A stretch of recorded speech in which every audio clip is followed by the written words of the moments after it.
कहाँ चले ये हमें पता नहीं। तो ये दिखाए 3 लोग, ये एक तो साकार मनुष्य लोक है जहाँ हम लोग खड़े हैं, एक इससे भी सूक्ष्म ऊपर सूर्य चांद तारामंडल के पार है सूक्ष्म लोक जिसे हम ब्रह्मा विष्णु शंकर हमेशा दिखाते हैं, और उसके भी पार है ब्रह्म लोक जिसको हम कहते हैं परम धाम। ये 3 लोक है जहाँ आत्मा इस शरीर को छोड़ के वहाँ जाती है और वहीं से इस सृष्टि पर आती है। जैसे आप देखो सृष्टि एक रंगमंच होता है, जैसे रामलीला है, उसमें आप आए, आपने ड्रेस चेंज की, कोई रावण बन गया, कोई राम बन गया, कोई विष्णु में, लेकिन हम तो नहीं है ना रावण, हमने ड्रेस चेंज करी ना। फिर जब खत्म होता है तो क्या करते हैं, ड्रेस वहीं छोड़ते हैं और घर चले जाते हैं। इस तरह से हम आत्मा जो है एक्टर है, और इस सृष्टि पर ये शरीर लेकर हम ये पार्ट प्ले करती है। इस सृष्टि पर मैं किसी का पिता हूँ, किसी का बेटा हूँ, किसी का पति हूँ, किसी का भाई हूँ, लेकिन मुझे जब इस संसार से जाना होगा तो ये सब छोड़ के जाना पड़ेगा। इसमें देखिए भगवान को क्या कहा है, भगवान को हम कहते हैं निराकार ज्योति स्वरूप, भगवान को हम कहते हैं शांति का सागर, प्रेम का सागर, आनंद का सागर, सुख का सागर। लेकिन हमारे जीवन के अंदर वो चीज़ें नहीं है ना। किसी से पूछ के देखो कितना गुस्सा आते हैं लोग, कितना अशांत रहते हैं लोग, छोटी छोटी बातों और बिना बातों पे। तो परमात्मा से हमारा क्या है, कनेक्शन नहीं है, उससे हमारा रिश्ता नहीं जुड़ा। नहीं तो अगर उससे रिश्ता जुड़ जाए तो सारी शक्तियाँ हमारे अंदर भी तो आएंगी। जैसे दूध में चीनी मिले तो दूध मीठा होता है ना, तो हमें कैसे पता चलता है कि दूध मीठा है, क्योंकि उसके अंदर चीनी मिली हुई। तो परमात्मा का जब हम कहते हैं कि वो हमारा पिता है, तो उसकी जो शक्तियाँ हैं, उसके जो गुण हैं, वो भी तो हमारे अंदर होने चाहिए ना। कई बार लोग कहते हैं परमात्मा हमारे अंदर है, कई लोग कहते थे ना भगवान हमारे अंदर ही। तो भगवान की शक्तियाँ, वो गुण वो का है, वो तो आज दिखाई नहीं देते। तो जब परमात्मा को हम जानेंगे, मानेंगे, तो हमारे जीवन के अंदर ये आ जाएंगे। फिर इसमें क्या है कि भगवान कौन है वास्तव में, भगवान किसको कहेंगे, किसको मानते हो भगवान? आप कहोगे मैं जो गणेश जी को मानता हूँ, ये कहेंगे मैं बजरंग बली मानता हूँ, ये कहेंगे मैं शंकर जी को मानता हूँ, और मैं कह दूँ मैं जो साहब इस पेड़ को भगवान मानता हूँ, ये मेरा पेड़ भगवान है, कहते हैं ना। तो भगवान तो एक होता है ना, एक होना चाहिए ना। कहते हैं गॉड इज वन। परिवार में भी आप देखो हेड ऑफ फैमिली एक होता है ना, सारे तो नहीं होते। इस तरह से इन समय हम तो कहते हैं 33 करोड़ देवी देवता हमारे सारे भगवान हैं, सबको मानो, सबको पूजो। अरे भाई सब कैसे होंगे, उसमें एक तो होगा कोई मुखिया, कोई बड़ा। तो इसमें देखा है कि परमात्मा भगवान उसको कहा जाता है जिसको सारे धर्म वाले माने।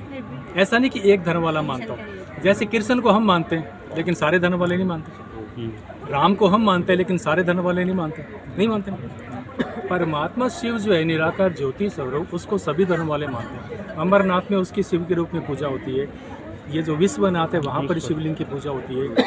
सोमनाथ का मंदिर है गुजरात में, उसमें भी शिवलिंग की पूजा होती है। पशुपतिनाथ नेपाल में जो मंदिर है वहाँ पर भी शिवलिंग की पूजा होती है। गुरु नानक ने भी कहा एक ओंकार सत श्री अकाल। ईसा मसीह ने भी कहा गॉड इज लाइट है, भगवान एक ज्योति है। उसने कभी ये नहीं कहा कि मैं भगवान, ऊपर इशारा किया, भगवान लाइट। जापान में भी आप देखो लाल रंग की ऐसी प्रतिमा होती है शिवलिंग के शेप में, जिसके ऊपर वो थाली में रखते हैं और 3 फुट दूरी पे और 3 फुट ऊंचाई के ऊपर, उसके ऊपर वो मेडिटेशन ध्यान करते हैं उसका, उससे उनको मेंटली रिलैक्सन प्राप्त होता है। और मुसलमानों का जो मक्का है वहाँ पर भी एक काले रंग का ऐसा ही पत्थर है जिसे वो लोग अपनी भाषा में संगे अस्वद कहते हैं। और उनकी हज यात्रा तभी पूरी होती है जब वो उस पत्थर को चूमते हैं, और इसीलिए वो कहते हैं कि 1 साल में एक बार उस पवित्र पत्थर का दर्शन करना चाहिए, इसलिए वो हज यात्रा करते हैं और परिक्रमा लगाते हैं। किसी मस्जिद में परिक्रमा नहीं लगाई जाती, हिंदू धर्म में मंदिरों में लगाई जाती, लेकिन किसी मस्जिद में लगाते हैं परिक्रमा, नहीं लगाते, लेकिन मक्का में लगाई जाती है। उस दो जो नूर है वो भी कहते हैं हे परवरदिगार नूरे इलाही, नूर माना प्रकाश, तेज, उसको वो खुदा मानते हैं। इसमें देखा शिव और शंकर अलग है। और शिवरात्रि क्यों होती है, आप शिवरात्रि मनाते हो? कब है? आज मनाइए आपने, क्यों मनाते हो शिवरात्रि? चलो बताओ। मनाते आज दिन है शिवरात्रि का, थोड़ी चर्चा कर लेते हैं, क्यों मनाते हो शिवरात्रि? कोई बताएगा क्यों मनाते हो? इस दिन शिव पार्वती और विवाह हुआ और हम उस पे मंदिर में लेके क्या चढ़ाते क्या है? अक के फूल, गाजर, बेर। अरे उसका विवाह हुआ है, उसको कोई अच्छी प्रेजेंट गिफ्ट तो दो भगवान को। मेरा बर्थडे, आप मेरे बर्थडे पे आएंगे तो आप अच्छी गिफ्ट लाएंगे ना, कि गाजर रख के फूल भी लेके मेरे को देंगे, ले भाई तो ये खा ले, हो गया सर? तो हम क्या करते हैं, गाजर चढ़ा दी, बेर चढ़ा दी, और अक के फूल जो आते हैं वो भी चढ़ा। इसका क्या मतलब है? बेर का मतलब होता है जो बैर भाव, जो आपस का हमारा बैर भाव है, वो हमें क्या करना है, भगवान पे चढ़ा देना है। और अक के फूल माना हमारे अंदर जो बुराइयाँ हैं, जो विकार रूपी, जो से काम क्रोध लोभ मोह है, ये परमात्मा को चढ़ाने हैं, ना कि दूध और बेल चढ़ा के आगे जी हम तो अपने घर, शिव जी अपने घर खा लेंगे, नहीं खाएंगे तो ठीक है, पंडित जी खा लेंगे। तो इसमें दिखाया कि शंकर को हमेशा क्या दिखाते हैं, सर आकारी देवता, और शिवलिंग मंदिरों में शिवलिंग आकार वाली प्रतिमा होती है ना, वो ज्योति के आकार वाली है। इसके नाम में भी फर्क है। जैसे हम कहते हैं शिव और शंकर, शिव को कहते हैं कल्याणकारी, जो सृष्टि का कल्याण करता है, और शंकर को क्या कहते हैं लोग, विनाशकारी। इसका जब तीसरा नेत्र खुलेगा तो विनाश हो जाएगा, प्रलय हो जाएगा। इनके नामों में भी फर्क है। आप देखो, पहले जब हमारे संसार समाज में बाप और बेटे का इकट्ठा नाम रखते थे मोहनदास करमचंद गांधी, जैसे रमेश सचिन तेंदुलकर, रख दिया ना उसको, गुजरात में भी रखते हैं ना। तो इस तरह से ये शिव जो है रचयिता है सृष्टि का, और शंकर उसकी रचना है। शिव पिता है और वो बेटा है। और शंकर को आप देखते हो तो मंदिरों में क्या दिखाते हैं, तपस्या में दिखाते हैं। वैसे खड़ा रहे, बैठा रहता, माला फेरता, भाई किसकी तपस्या कर रहा है, भगवान को थोड़ी तपस्या की जरूरत है। जरूर उससे भी श्रेष्ठ ऊंची कोई शक्ति है जिसकी वो तपस्या करता है, नहीं तो तपस्या तो हम लोगों को करनी चाहिए। तो भगवान थोड़ी तपस्या में बैठेगा, किसका दान कर रहा है भाई, भगवान का दान करेगा। फिर हम शिवरात्रि मनाते, कोई नहीं कहता आज शंकररात्रि, कहते कोई, सब लोग क्या कहते हैं, शिवरात्रि। कोई नहीं कहता, भूल से भी गलती है आज शंकररात्रि कह दो, नहीं कोई नहीं कहता शिवरात्रि। रात्रि माना कोई, रात्रि माना ये नहीं कि ये जो 12 घंटे के बाद रात आती है, ये रात नहीं। जैसे किसी बच्चे का आप जन्म मनाते हो, चाहे वो रात को पैदा हुआ, लेकिन हम क्या मनाते हैं, बर्थडे मनाते हैं। बर्थ नाइट कोई कहता है। कृष्ण रात को 12 बजे पैदा हुआ, लेकिन कोई मनाता है कृष्ण रात्रि, क्या कहते हैं, जन्माष्टमी। इसके साथ रात्रि क्यों लगा दिया? रात्रि माना ये रात नहीं 12 घंटे वाली, अज्ञानता की रात्रि। जब इस सृष्टि पर घोर अज्ञानता होती है, जब हर मनुष्य अंधकार में होता है और हर मनुष्य के अंदर ये बुराइयाँ, काम क्रोध लोभ मोह अहंकार, ये चरम सीमा पर होते हैं, जब घोर रात्रि होती है, तब परमात्मा शिव का इस सृष्टि पर अवतरण होता है, और उसका यादगार हम लोग मनाते हैं शिवरात्रि। उसके आने से जो है अज्ञानता का अंधकार खत्म हो जाता है, ठीक है। इसलिए कहते हैं ज्ञान सूर्य प्रगटा और अज्ञान अंधेर विनाश। फिर यहाँ दिखाया कि भगवान को तीन मूर्ति कहते हैं, तीन मूर्तियों की रचना रचने वाला। आप गए होंगे मंदिर में तो 3 लाइनें दिखाते हैं, शिवलिंग के ऊपर दिखाते हैं 3 लाइनें। क्या है 3 लाइन, किसने लगाई है? ऐसे लगाती थे, पंडित जी भी घूमते 3 लाइन लगा के, उनको पता नहीं 3 लाइन हमने क्यों लगा रहे हैं। बीच में एक बड़ा टिक्का सा भी लगा देते हैं। 3 मूर्ति माना 3 मूर्तियों की रचना रचने वाला वो परमात्मा शिव।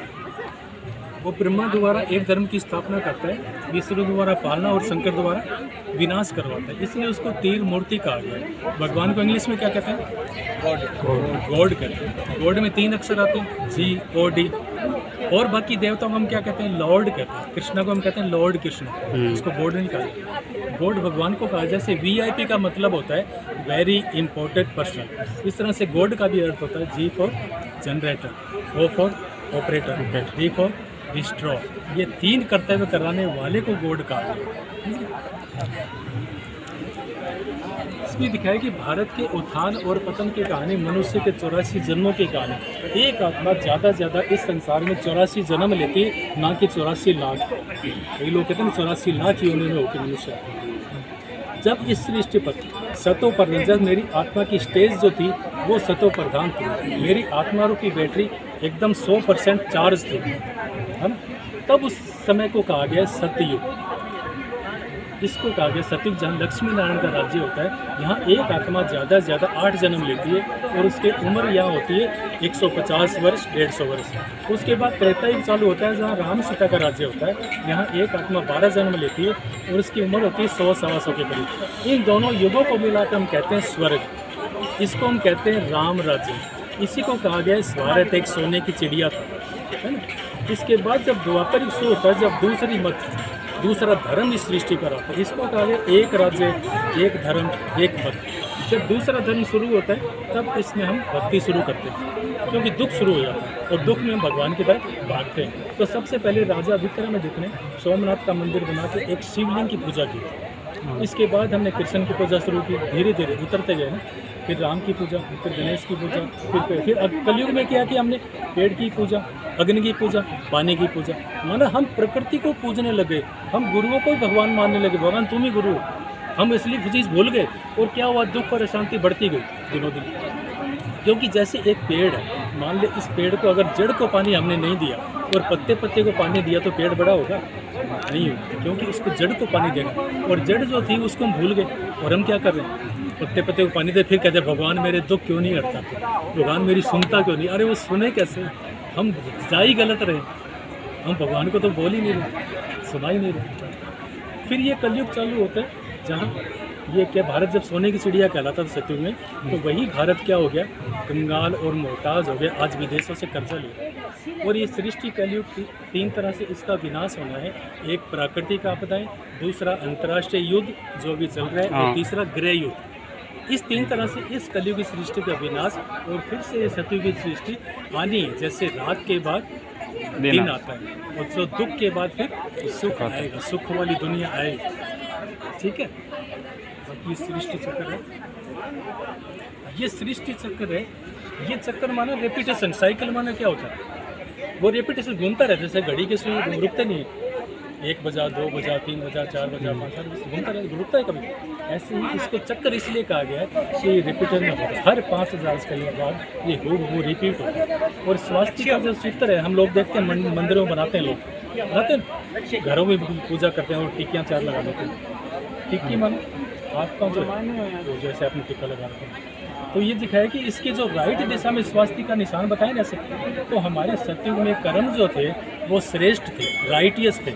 उस टाइम में हम राइट कर्म में थे, और जब इस सृष्टि में जब नीचे की तरफ आ गए तो 2 कला कम हो गई, यहाँ 16 कला और यहाँ 14 कला, तो हमारे जो कर्म है थोड़े कम हो गए। और द्वापर युग जब उल्टे हाथ में दिखाया है स्वास्थ्य चक्र, तो यहाँ हमारे कर्म क्या हो गया, अनराइटियस हो गए, हम गलत काम करने लगे। और फिर कलयुग में क्या हो गया, चरम सीमा पर पहुंच गए। अब आती है ना, और कलयुग है कि नहीं है, कर्म कैसे हो रहे हैं, लोग कैसे कर रहे हैं, भ्रष्टि तो कर रहे हैं, एक दूसरे को मार रहे हैं, एक दूसरे को चोरी कर रहे हैं, एक दूसरे को लूट रहे हैं, एक दूसरे को खा रहे हैं, ये कर्म है। आत्मा क्या हो गया कि सतो प्रधान से तमो प्रधान बन गई, वो भूल चुकी, वो देह अभिमान में आ गई। तो ये दिखाया। फिर इसमें दिखाया कि आज से 5000 वर्ष पहले हमारा जो धर्म था कौन सा था, आदि सनातन देवी देवता था। हमारा हिंदू धर्म नहीं था, आदि सनातन देवी देवता था। आज से 2500 वर्ष पहले इब्राहिम ने इस्लाम धर्म स्थापन किया। आज से 2250 वर्ष पहले महात्मा बुद्ध ने बौद्ध धर्म स्थापन किया था। आज से 2000 वर्ष पहले ईसा ने ईसाई धर्म स्थापन किया था। मुख्य जो धर्म क्या है, 4 है। बाकी जो ये सृष्टि अनेक धर्म मठ पंथ अनेकता आ जाती है, तब परमात्मा के शिव का सृष्टि पर अवतरण होता है। इसलिए गीता में कहा गया है, यदा यदा ही धर्म से ग्लानिर्भवति भारत।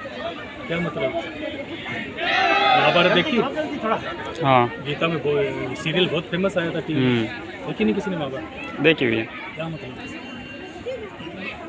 जब इस भारत में धर्म की ग्लानि होती है, तब मैं आता हूँ और अनेक धर्मों का विनाश करके फिर से एक धर्म की स्थापना करता हूँ। धर्म ग्लानि माना जब धर्म के नाम पर लोग लड़ना शुरू हो जाते हैं, जब भगवान के नाम पर लोग कत्ल करना शुरू हो जाते हैं, उसको कहा जाता है धर्म ग्लानि। आपका भगवान अलग है, मेरा अलग है, तुम्हारा अलग है, जी लड़ो।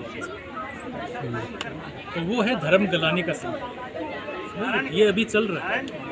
बाकी हमारे यहाँ कोर्स होता है 7 दिन का। आप कहाँ रहते हैं लोग? शेषु में, चूरू में हमारा संस्था है, ये जैन स्तंभर स्कूल है, उसके पीछे वहाँ पर कोर्स होता है 7 दिन का। वहाँ हम डिटेल में समझाते हैं। यहाँ तो मैंने थोड़ा थोड़ा बताया ना, वहाँ डिटेल में समझाया जाता है और कोई फीस नहीं है। और ये कोई संस्था धर्म से रिलेटेड नहीं है, इसमें एजुकेशन है, आध्यात्मिक स्पिरिचुअल नॉलेज दी जाती है, जिसका कि कोई भी समझ सकता है, कोई भी अपने जीवन में गुणों को धारण कर सकता है और परमात्मा के बारे में जान सकता है। ठीक है,